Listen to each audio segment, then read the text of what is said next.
नमस्ते दोस्तों, मेरे सुनो गवर्नमेंट चैनल में आपका स्वागत है। मैं हूं अनीता चौहान, पत्नी Shri Prempal Singh Chauhan, deputy manager, national fertilizers limited, Nangal.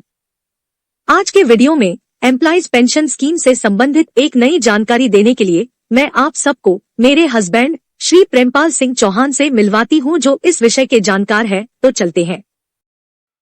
दोस्तों नमस्कार, आज के वीडियो में फिर से आपका स्वागत है। मैं आज के लिए आपके लिए जो जानकारी लेके आया हूं, अभी कई बार लोग ये पूछते हैं कि ईपीएफओ कब ये जारी करेगा, क्या सिस्टम रहेगा, कैसे पैसा जमा होगा। तो ईपीएफओ ने जिसको बोलेंगे डिमांड नोटिस जारी करने, डिमांड लेटर शुरू कर दिए हैं। पहले भी मैंने देखा था, लेकिन अभी मेरे पास ऑथेंटिसिटी है कि ईपीएफओ ने इस तरह के लेटर जारी करने शुरू कर दिए हैं। ये देखिए, ईपीएफओ शिमला ने लेटर जारी किया है। ये 28/6/2023 को लेटर जारी किया गया है। और हम इस तरह, इन्होंने क्या कहा है और किस तरह आपसे पैसा लिया जाएगा, इसमें एक मोड है और वो मोड मैं आपको बताना चाहता हूं, जिससे आप मेंटली प्रिपेयर रहें। तो सबसे पहले तो ईपीएफओ ने उनकी कंपनी, मैंने कंपनी का नाम जानबूझ के उनकी आइडेंटिटी छिपाने के लिए हटा दिया यहां से, क्योंकि हमें इंफॉर्मेशन से मतलब होना चाहिए।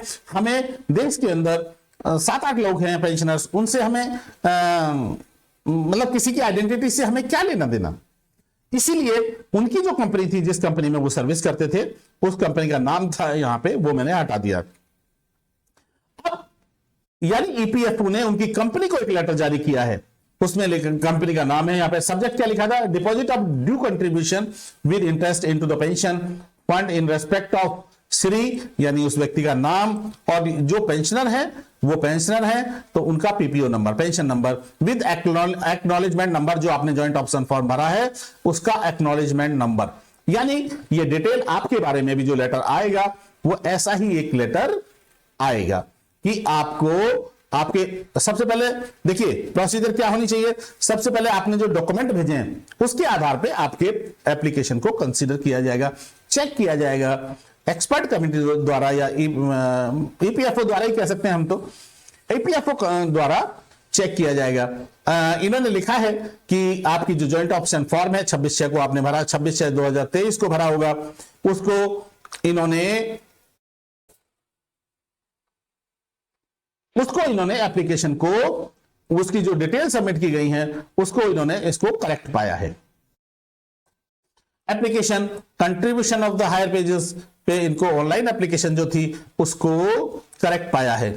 यानी इनकी जो एप्लीकेशन थी उनकी जो उसको करेक्ट पाया। और इसकी the basis taken of the examination of the application validation of the joint pension is as below. इन्होंने कहा है कि इन्होंने जो बेसिस लिया है एग्जामिनेशन को, एप्लीकेशन को चेक करने का, वो क्या लिया है उसको इन्होंने बताया है कि संदर्भ में लिया है। ये संदर्भ वहीं इन व्यक्ति के नाम से वो आ गया। एंड संदर्भ जो दिया है इन्होंने ये बताया है कि सुप्रीम कोर्ट के डिसीजन और इससे पहले आरसी गुप्ता केस के डिसीजन का हवाला दिया है। इसमें हमें डिटेल में जाने की जरूरत नहीं है। एम्प्लॉयज पेंशन स्कीम एंड सारा इन्होंने 8.33%, 6500 बेसिक कब से कब तक थी, ईपीएस स्कीम कब से कब तक थी, इन्होंने इसका पूरा का पूरा डिटेल में हवाला दिया है कि 6500 पेंशन कब से थी, 8.33% कब से लिया गया है ना। तो ये सारी चीजें इन्होंने ये बताने की कोशिश की है कि किस आधार पर आपके पेंशन को चेक, पेंशन फॉर्म या जॉइंट एप्लीकेशन को चेक किया जाएगा। ठीक है, तो इस तरह इन्होंने आपकी एप्लीकेशन को, जब आप एप्लीकेशन जो जॉइंट ऑप्शन फॉर्म भरे हैं उसको चेक किया गया है। दूसरा पॉइंट क्या है, ये श्री जो भी व्यक्ति हैं individual was in service from the time of pronouncement of the judgement, यानी 1/9/2014 के बाद आप, पहले वाला जो जजमेंट था वो 2016 में आया था आरसी गुप्ता केस वाले में, क्योंकि उसमें भी कुछ लोग सुप्रीम कोर्ट गए थे। तो इन्होंने कुल मिला के आज की डेट में आप, यानी आप केस के टाइम पे आप सर्विस में थे। अब इसमें भी इन्होंने वही बात कही है कि 1/9/2014 के पहले आप सर्विस में थे और 1/9/2000 से आप कंटिन्यू कर रहे हैं और 2022 में आप रिटायर हो गए हैं। तो इस तरह और आगे इन्होंने क्या लिखा है कि 26 चेक के जितने भी प्रूफ आपने भेजे हैं, आपकी कंपनी ने भेजे हैं, उनको वैलिड पाया गया है। उनको ये जितना भी भेजा गया है आपने, यानी कुल मिला के ये है कि इस आधार पर आपने जो डॉक्यूमेंट भेजे हैं, उस डॉक्यूमेंट के आधार पर पहले आपकी एप्लीकेशन को चेक किया जाएगा। अब चेक करने के बाद में ये सब इन्होंने चेक कर लिया। अब ये कह रहे हैं therefore keeping in the view that above the pension of Sri requires to be settled revised higher wages, the basis taken for the examination is below। अब इन्होंने डिसीजन लिया है कि आपकी बेसिक पेंशन को रिवाइज किया जाएगा। क्या रिवाइज किया जाएगा ये इन्होंने अभी नीचे बताया। नीचे क्या बताया, नीचे हम देख लेते हैं कि इन्होंने क्या बताया। Sri was original petition on RC Gupta case, and RC Gupta case में higher wages, resident of this, इसमें उन्होंने वही सामान्य सी बातें की है कि आप यहां के रहने वाले हैं, इसमें सर्विस करते हैं। एंड फिर इन्होंने बताया कि on the basis of our submission, आपकी जो कैलकुलेशन बनती है, आपका जो अमाउंट बनता है, base detail furnished by employer and available in the office record, the dues mentioning is 5,07,371 रुपए आपके बनते हैं। और ये कब तक कैलकुलेट किए, 30 जून 2023 तक। देखिए मैंने भी अपने जितने भी एग्जाम्पल बनाए हैं उनमें सब 30 जून 2023 तक कैलकुलेशन की है। अब हम 31 जुलाई तक उन सबको करेंगे। तो 30 जून 2000 तक इन्होंने सारा का सारा कैलकुलेशन करके इनको बताया है कि आपकी जो अमाउंट होगा वो 5,07,371 रुपए होगा।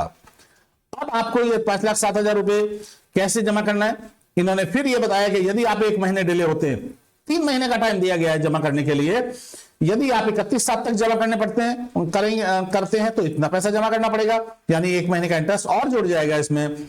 यदि आप अगले महीने जमा करेंगे तो फिर 1 महीने का इंटरेस्ट जुड़ जाएगा उससे अगले महीने, यानी 30/9 तक का आपको ये अमाउंट इन्होंने बता दिया कि इतना पैसा आपको जमा करना है। दूसरा, जमा करने का तरीका बता दिया है। इसके लिए भी सभी लोग बार बार पूछते हैं कि इनका तरीका क्या है, तो इनका तरीका भी बहुत क्लियर है। जैसे इन्होंने बताया कि आप चेक या डिमांड ड्राफ्ट से, चेक या through demand draft, the cheque demand draft should be in favour of the RFC के नाम से होना चाहिए। उसके पीछे आपको एप्लीकेशन नंबर लिखना है, नाम लिखना है, मोबाइल नंबर लिखना है और डिमांड नोटिस का नंबर लिखना है on the back side of the check.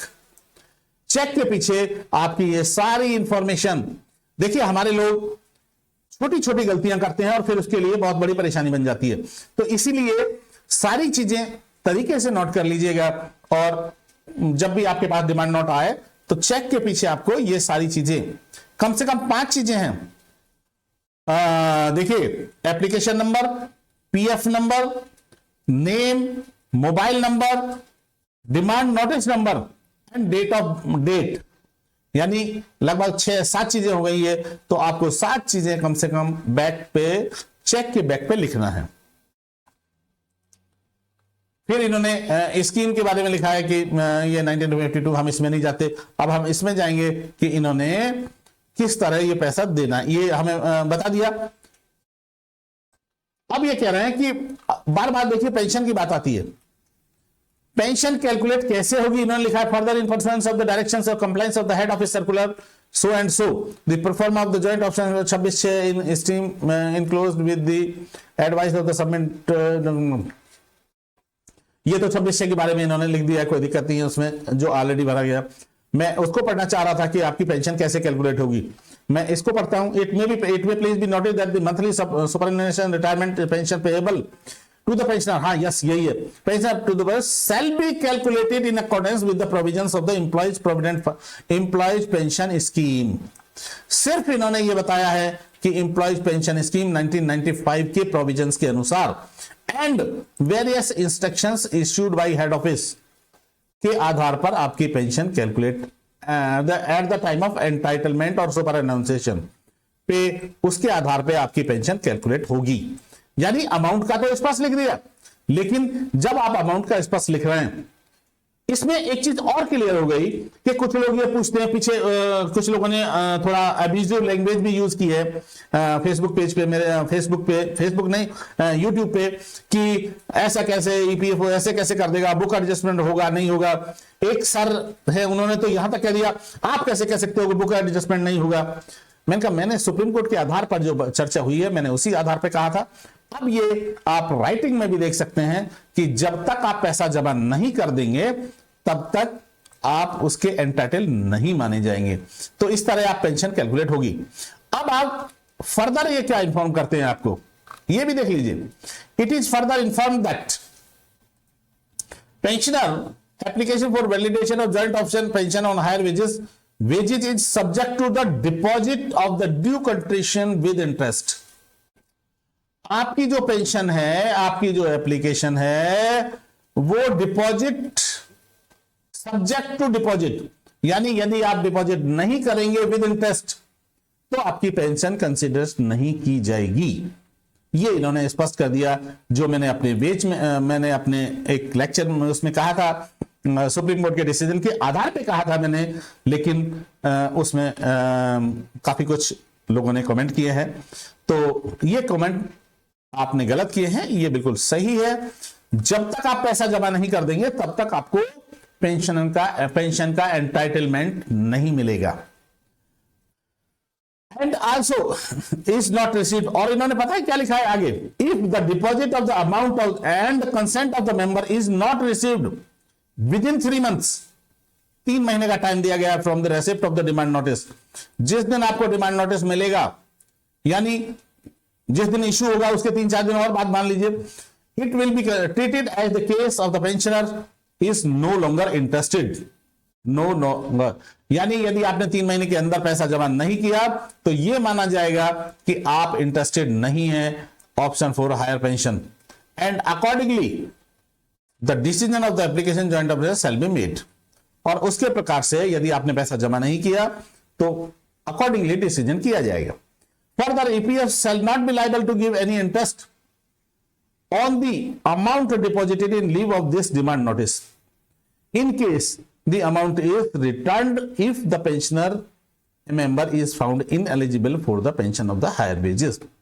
ये भी कह रहे हैं कि मान लीजिए आपने ये 5 लाख रुपए, 5 लाख समथिंग रुपए जो बनते हैं वो आपने जमा कर दिए, और बाद में आपको पेंशन ज्वाइन चेक करते समय इन एलिजिबल पाया जाता है, यानी आप एलिजिबल नहीं हैं, तो आपका जो पैसा है जब तक लौटाया जाएगा उस पर इंटरेस्ट नहीं दिया जाएगा। उस पे EPFO shall not be liable to give any interest on the amount deposited in lieu of this demand notice in case the amount is returned if the pensioner or member is found ineligible। यदि आपकी pension amount जमा करने के बाद भी किसी वजह से इनएलिजिबल पाए जाते हैं तो भी आपको